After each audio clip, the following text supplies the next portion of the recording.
2015年年末，江南富商陈天林19岁的女儿突然失踪，所幸很快便被找回。然而，这少女回家后神志逐渐失常，半个月后，她将自己的肚子剖了个大洞，上吊自杀了。好看的精品短片悬疑恐怖小故事，一口气看到大结局，每天更新。喜欢评论区扣1，无聊扣2。温馨提醒您，正文开始了。我叫孙瑜，行为心理学博士，一直从行为心理学的角度研究灵异事件。我本身不信鬼神，但这项研究推着我连续拜访全国各地的诡异悬案。当时东北大仙案刚刚告一段落，我正想去 W 市拜访文思雨，因为他送我的一本无名古书，让我在大仙于春英家里捡了一条命。火车刚开到金海，文思雨的电话就打了进来。您要来 W 市，对吗？文思雨在电话里说，和上次一样温柔，且音色很好，令人心头泛暖。我愣了个神，你未卜先知？怎么可能？文思雨笑，这里出了怪事，我想他们8成会找您。这怪事刚发生，虽然诡异，但毕竟出现在富商家中，保密工作做得很好。我也是因为长期和警方合作，才能这么快得到消息。文思雨能第一时间得知，看起来这小姑娘也不简单。也就是说，他们也找了你。我顿了顿，文小姐，你到底是什么人？文思雨沉默了一下，我也察觉自己有些冒犯，刚要道歉，那头却轻声回答，要不见面说吧。在哪儿？陈家灵堂 W 市富商陈天林家。在死去少女的灵堂上，我又见到了文思雨。她是被陈天林邀请来为墓地选风水的。陈天林痴迷风水是出了名的，因为他的所有财富都来源于此。他搞拆迁出身，之后又做房地产。据他自己说，这20余年他一直在拆去这城市中格局差的建筑，兴建格局好的建筑，果然平步青云，赚得盆满钵满，于是便愈发笃信风水。而文思雨所出身的江南文家，自古是江南风水一道的翘楚。明清时期，名相大儒选宅迁坟，文姓的风水先生是首选。只是如今家族没落，江南数省也只剩了3、5人。你们文家这么牛，还用得着我？我私底下问他。用得着。文思雨面庞娇小，戴着圆框眼镜，显得很斯文。实际上，陈天林找我们来，一是要为女儿选一块上家墓地，二是要为女儿的离奇死亡查明原因。而我就是这个探案的。陈天林独女陈怡彤，19岁，死状诡异。陈天林一直认为她是中邪而死，我女儿一定不是自杀。我搞拆迁起家，有的是仇家。云河路的酒吧一条街，原来全是自建房，我拆的。后来那儿挖出过1.2米的尸骨。彤彤以前就遭人绑架过，绑架是求财，给钱了，女儿就回来了。但这次不一样，她失踪了几天，自己跑了回来，然后越来越不对劲，直到去世。这是我的仇家，拿我的女儿折磨我，我要把她找出来，生吞活剥了。我文思雨、陈天林和他的管家在一家高档酒楼吃饭，一桌子菜，谁都没动筷子，但陈天林已经喝光了1瓶红酒。他说这些话的时候，眼神凶恶，整个屋子静默了好半晌。失踪的那段时间，他经历过什么？我问。他叹了口气，语气也恢复了平静。我问过，警察也问过，彤彤什么都不记得了。但是回来后，他总跟我说害怕，半夜突然大吵大闹，说自己看见了不该看的东西。我就带他看医生，医生什么都没检查出来，说脑部一切正常。心理测试呢，也做了，结果不错。陈天林又开了1瓶红酒，倒满。当时我觉得他只是受了惊吓，就请了他所有的同学在家里开花园聚会。所有人都到齐了，左等右等，他就是不下来。然后我家院子里的狗突然开始对着屋子狂叫，一直叫一直叫，狗看的方向就是彤彤的卧室。陈天林喝了1口酒。后来的事你们都知道了。陈怡彤的死状处处透着诡异和蹊跷。她吊死在自己卧床的正上方，脚尖离床有20多厘米，脚下根本没垫过凳子，像是有人从旁辅助完成上吊的。同时她的肚子上剖了一个巨大的洞。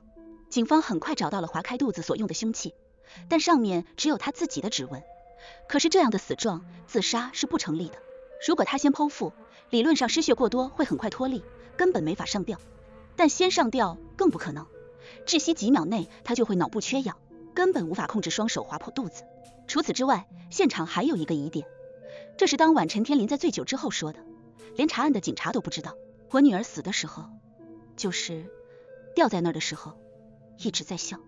我来之前，警方已经勘察过现场，竟一时找不到突破口，所以通过常规手段调查，自然是死路一条。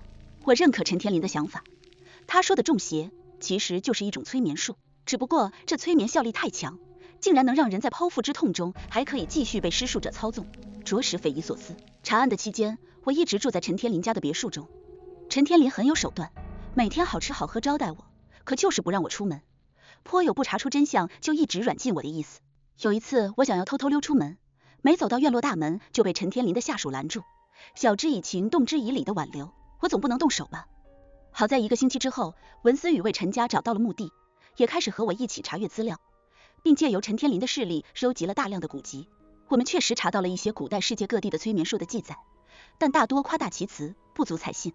可文思雨却对古代秘术很重视，他说这些秘术看起来玄乎，可只要有一个是真实存在的，你我就招架不住。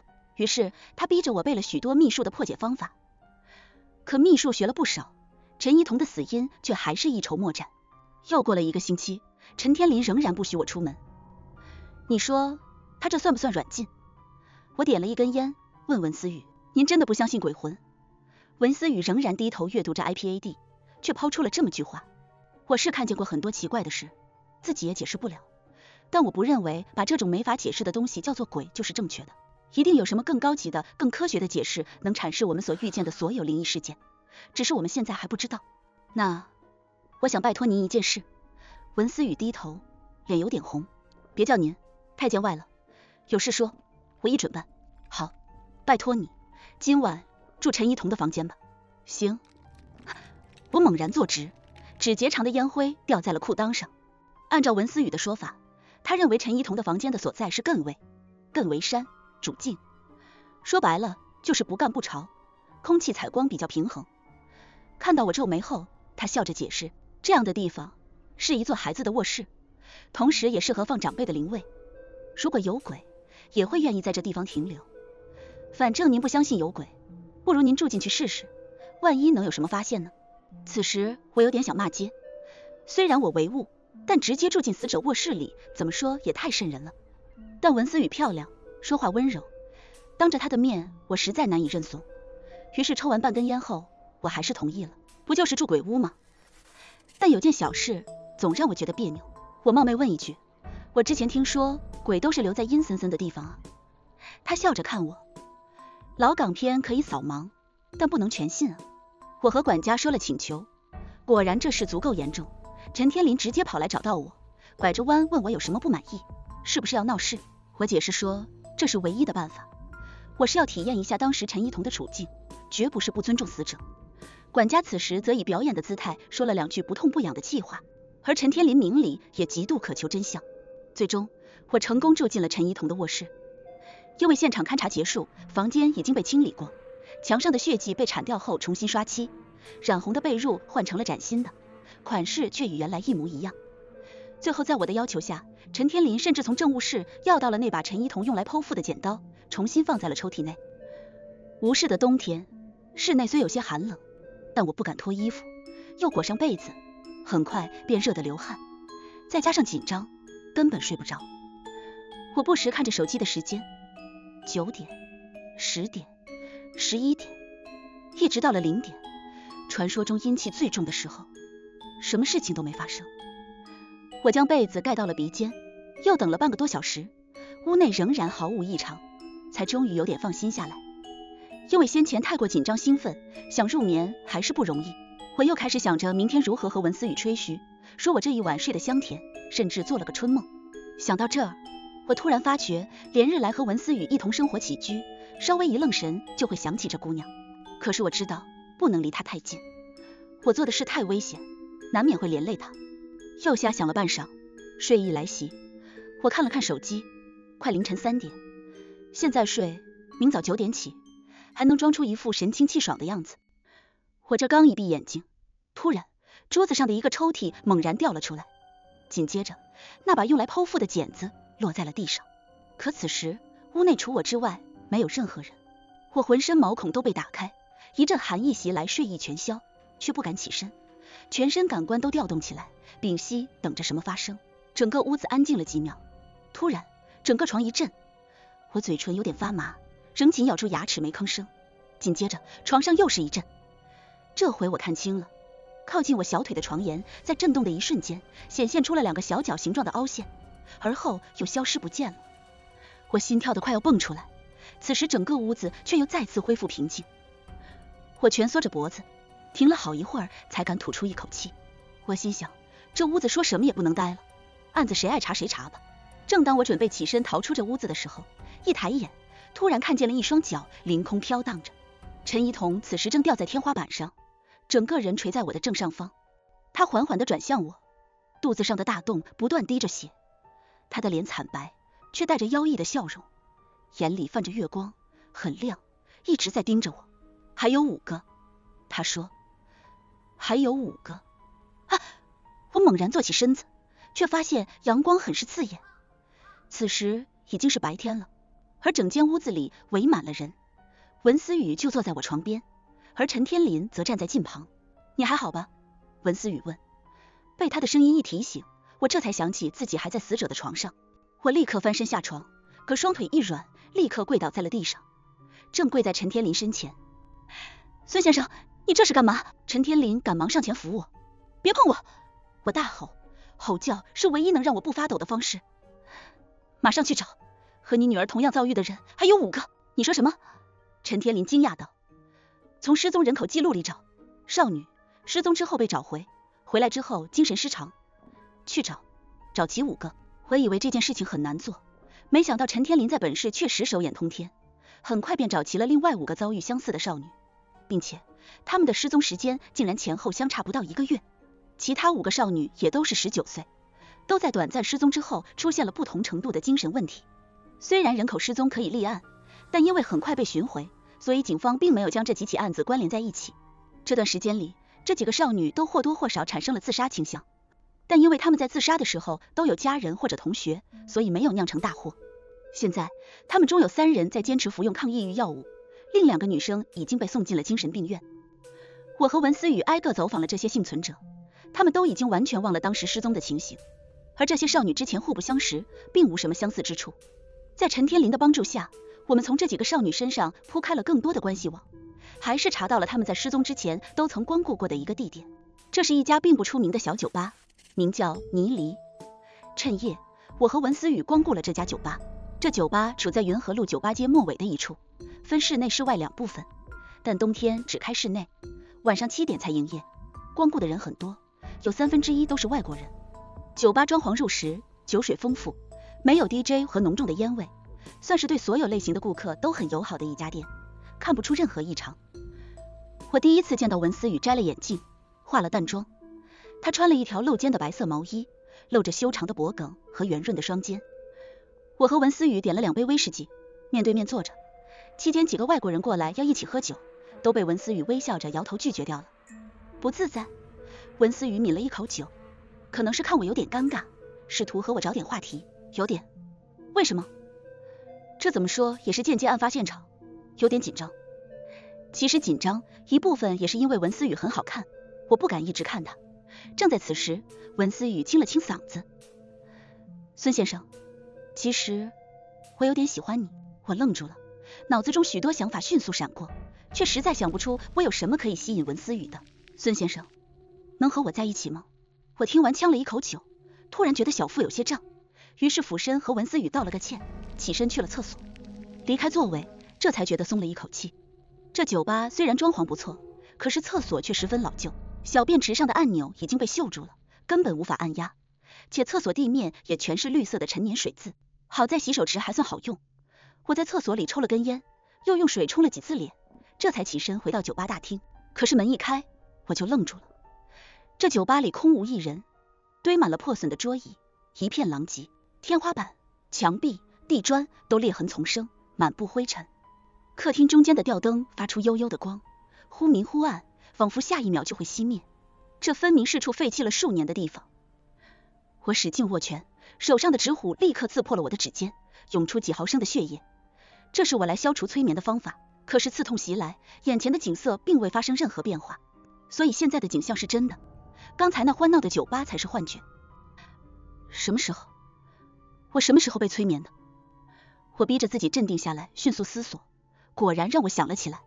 原来我和文思雨来到酒吧门口的时候，便看见了这酒吧门上的封条。当时天色已晚，四下无人，我们决定硬闯。可当我一脚把门踹开的时候，一阵烟尘猛地袭来。我如果被催眠，只可能是在那个时候。之后我去了厕所，又开了一道门，可能正是因此解开了催眠。所以文思雨去哪儿了？我陷入到焦躁之中。这姑娘言语温柔，虽然很多事情藏在心里，但我知道她不会害我。我这些年四处调查灵异事件，孤身一人，屡屡涉险。很久很久以来，文思雨是我唯一能说得上话的朋友，可我把她弄丢了。我想起她的声音，此刻觉得无比焦急。说白了，就是不干不潮，空气采光比较平衡。这样的地方是一座孩子的卧室，同时也适合放长辈的灵位。如果有鬼，也会愿意在这地方停留。突然，我似乎想到了什么。如果这屋子里真的有一个地方是最诡异的，从风水学的角度上来讲，这位置一定和陈怡彤卧室的位置一样。在艮卦上，我利用手机的指南针简单的定了个位置，找到东北方，而后穿过大厅，果然在一个角落里找到了一处活动的墙壁。我用尽了全身的力气，一脚踹了上去。那墙壁本是一道贴了墙纸的铁门，虽然铁门坚实，门锁却直接被我这一脚踹掉了。大门洞开，门锁崩出，落在远处的地面上。那是一间数十平米的房间，只有一只红色灯泡照明，令整个屋子都泛起血色。屋内只有一张铁床，而文思雨则衣衫褴褛，正躺在这张床上。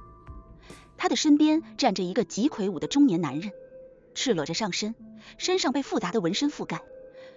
那纹身图案太熟悉，连带着唤醒了某处藏在我大脑深处的恐怖记忆。那是余春英脸上的伤疤。我冲了上去，但那男人只一拳，我便趴在了地上，觉得整个胸腔都被打穿了。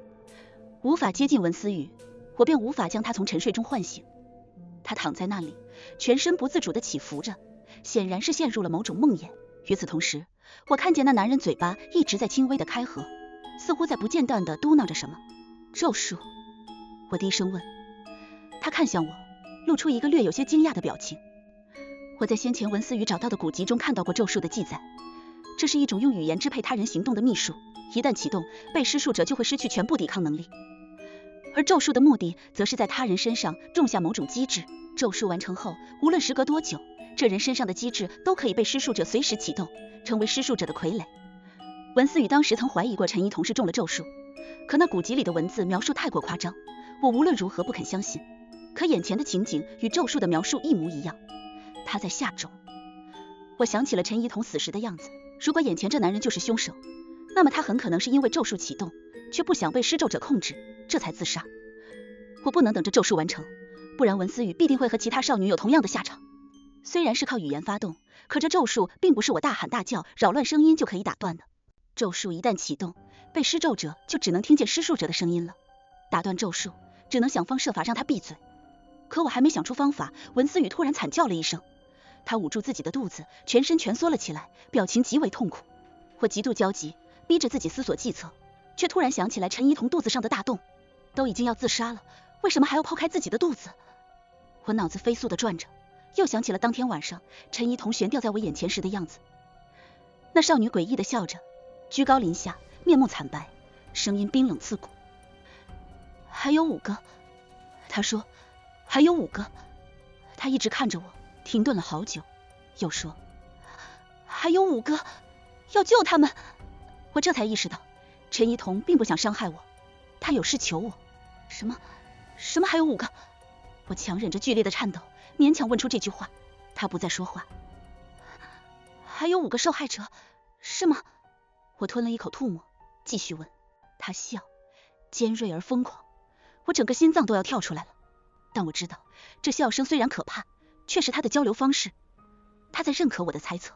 我此时胆子竟然大了起来，脑子渐渐恢复了冷静，立刻意识到，无论这个场景到底是如何出现的，这都是我破解此案的最佳时机。都已经要自杀了，为什么还要剖开自己的肚子？我问。她沉默了好一会儿。不想生出那种东西，不想生出那种东西。我此时才看清了她肚子上的破洞，那并不是一条简单的伤口，但我仍然发觉不到什么异样。正在此时，陈一彤伸出双手，将肚子上血淋淋的伤口扒开了。我这才看清，陈一彤肚子上的裂痕是一个万字。他说不想生出那东西，然后故意给我展示了他的万字伤口。第二天，在陈家所有人都走之后，我问文思雨，你说那东西会不会是？我和文思雨对视了一下，异口同声道，阿修罗。我在某邪教相关文献中看过类似的记载，有一种远古的祭祀方式能召唤阿修罗。印度佛教中有阿修罗王骁勇善战，曾是天人，却因为好勇斗狠，常怀嗔恨之心，不时攻打天王，迷惑众生，最终被贬为恶鬼。但在某佛教分支之中，阿修罗因曾是天人而不入地狱，又因已非天人而不入天道，所以永在世间徘徊，最后被信奉阿修罗的教徒世代供奉。与如今许多佛像胸口的万字不同，左旋的万字是一个古代符咒。这个邪教中的人相信，它可以让阿修罗转生至被选中的少女体内，而后经历10月怀胎，重降人间，引领教徒再次挑战天王，重回天道。所以他在尝试把每一个少女当成阿修罗的容器。操！在那血红色的小屋里，我大喊一声，再次向着那中年男人冲了上去。可他瞬间抬起一脚，又将我踹飞了。别打扰我，很快了。他抬手抚摸着文思雨的脸，而他对我说话的一瞬间，我也终于证实了我的猜想。这咒语间断之时，文思雨似乎停止了痛苦，可那男人再次开始嘟囔的时候，文思雨又再次哀嚎了起来。不光文思雨难受，我此时也被他那一脚踹得站不起来。我根本不是他的对手，但是你根本招不来阿修罗，我忍痛说道。那男人看了我一眼，嘴上没停，眼睛又立刻回到文思雨身上。你找20岁左右的少女，能怀孕，心智又足够单纯，能沉浸你的咒术，然后你用咒术种下机制，在合适的时机启动，让他们自己在肚子上抛开万字符咒。他终于看向了我。所以你真的以为我们会毫无防备的过来找你？而后我跪直身体，妙色净身应至海，名称高远无不至，金色光艳泪须弥，我等无护归依彼。那人浑身一震，眼里全是不可思议，因为我说的正是破解他咒术的不二法门。想要破除邪术，唯一的方式便是正道。我吟唱的宝心经正是世恶大神通。当时我说自己不信这世上有咒术，可文思雨还是逼我把这破解之法背了下来。他似乎真的未卜先知，众生师道无能见，如来至日能明照，养护众生永不退，亲导我等归依彼。此时那中年男人也提高了音量，但文思雨已经平静了下来，不再浑身抽搐。佛经奏效了，积极至藏富无量，解脱心性如虚空，慈悲润泽随机说，一切成就归依彼。我低吼着，心想这样下去，很快便可以破解对方的咒术。正在此时，那中年男人突然停止了咒语，猛冲向我。他身躯庞大，像雄虎在扑杀猎物。我当然知道他会选择先将我击倒，然后完成咒术。事实上，这也是我唯一和他抗衡的机会。他太强大，只有当他失去理智，我才有可乘之机。他跑过来，一拳打向我的脑袋。而正在此时，我抬起左手，用出了古书里戳人眉心以还魂的手法，绷直整个小臂，将食指中指并成匕首，但避开了眉心，直接戳向了他的眼睛。他惨叫，而我也中了那一记重拳，直接倒在地上，意识很快模糊起来。此时我听到了一连串的梵文，似吟似唱，那是文思雨的声音。多指也他，揭迦婆，门智尼，阿伐多，毗伐多。我醒来的时候是在医院里，和上次一样，文思雨坐在我身边。那人抓起来了？我问。文思雨点了点头。我看了警方的卷宗，最终阐述是，那人信奉某种教义，利用了些催眠技巧，加上大剂量的致幻药剂，对掳走的女生施以凌辱性的催眠，并持续数日。因为致幻药剂剂量太大，往往会对被施暴的少女造成不可逆的脑部损伤，这也是为什么这些少女在被找回后会慢慢陷入精神失常。但警方审讯的时候，那人并未说出召唤阿修罗一事，而是在警方的心理咨询师连番质问下，暴露了自己性功能障碍的事实，所以绑架少女、强灌致幻药剂以及性催眠都有了合理的动机。他们还真信了。你这么壮，性功能障碍？不久后，我在监狱里探视了这中年男人。我当然不相信他招供的那一套说辞，不然呢？你想让我怎么说？中年男人问。我想让你说实话。你恨陈天林。探监之前，我一直在想着中年男人的动机，他为什么要召唤阿修罗？我看了警方的背景调查，眼前这个中年男人从未有过什么宗教信仰，他只是一名普通工人，目前孤身一人，不隶属任何组织，甚至没有家庭住址。直到我看到一条信息，这才将所有的事情都串了起来。5年以前，他住在云河路。你的孩子不在了吧？我问。中年男人没说话。5年之前，云河路整改，建起了酒吧一条街，陈天林就是幕后老板。当年据说有一家钉子户一直住在云河路末尾的自建房里，说什么都不肯搬走。然后一天夜里，那房子被直接铲平了。我说着，拿出了一份报纸，所有的消息都被陈天林压了下来，网上没有任何资料，只有这一份报纸。那张报纸的标题写着云河路钉子户被连夜强拆，废墟内被挖出儿童骸骨。要不是陈天林亲口承认过，我都不会信。我摇了摇头，缓了好一会儿，才说出了最残忍的那句话：那是你儿子吧？此时那中年男人仍然沉默着，但浑身都在轻微颤抖着，眼眶泛红，似乎随时都要怒吼一般。我查过了，你妻子难产去世，你和儿子相依为命。那次强拆之后，你们都失踪了。其实你是怕这世界无法给你公道，于是躲了起来，计划着自己动手了结陈天林。我继续着我的推理，并一直观察着他的表情，因为全凭猜测，我心里确实没底。但看起来，到目前我说的全是对的。杀子之仇怎么报？想来想去，你终于想到了一个绝佳的办法，用咒术控制他自己的女儿，杀了他。咒术很难练，但如果废寝忘食，5年差不多。5年之后，你找了5个少女做咒术的人体实验，却都没用全力。直到你找到了陈怡彤，我叹了口气。可是这少女承担不了你的咒术，你计划失利，开始气急败坏，于是又找了最近和陈天林走得很近的文思雨，想让他成为下一个牺牲者。我拍着桌子，陈怡彤、文思雨都是无辜的，你想杀人，他妈的自己动手啊！我喘着粗气，可中年人盯着我，表情却早已恢复了平静。半晌，他终于开口：你落了一件事。对，那万字符咒。你没有动机复活什么阿修罗，我根本不知道什么阿修罗，我也没想杀陈天林。你不想杀他？我惊讶不已，这说明他做的这些事完全是出于另外一个动机。那个人说，用仇人的骨血能复活我儿子。之后那姑娘是我失败后冲昏了脑子，想着他是仇人的朋友，万一也成呢？中年人说完这句话，突然闭上嘴，脸别向一边。我只想复活我儿子。他哽咽着，对不起，我对不起你们，我只想复活我儿子。我没来得及问那个人是谁，探视的时间便到了。实际上，中年男人被那个人骗了，对方是利用了中年男人的咒术和想要复活儿子的愿望，在创造阿修罗。其实无论是阿修罗还是已死的孩子，都不可能被再造出来。